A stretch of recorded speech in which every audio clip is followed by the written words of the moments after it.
It's the 26th of March 2020, day 11 of this kind of semi-lockdown.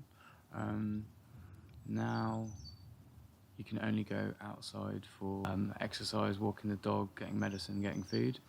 And I'm finding it's the lack of routine that's really making this coronavirus situation really complicated.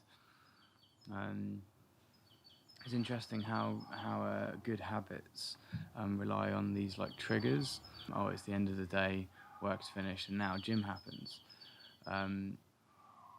Without those triggers, work finishes, but then you're already home, and not having the physical separation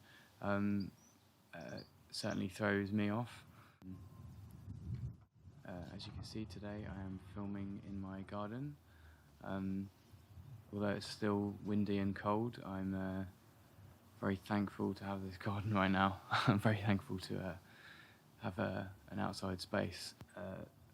Me and Daniel went through a walk in the park for our daily exercise, and there were people there having picnics, and the police were coming in and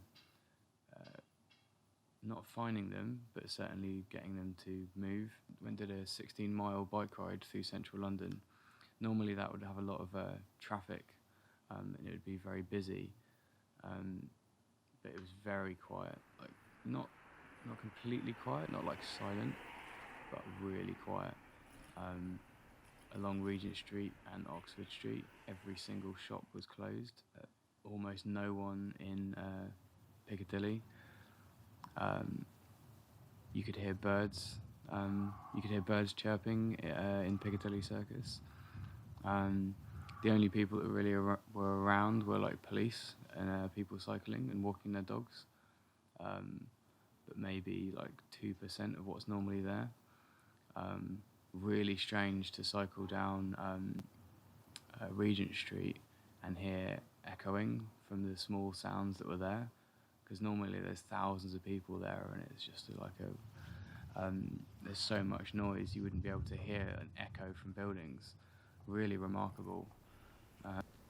It's kind of like in London there's this kind of weird nervous tension in that people for the most part are behaving themselves, but you can feel that if this goes on for a very long time, people are going to get increasingly frustrated, let's say, with the situation, particularly when it becomes really sunny. I think it's going to be very difficult for people to not kind of flout those rules. I feel like right now it's going to get worse before it gets better.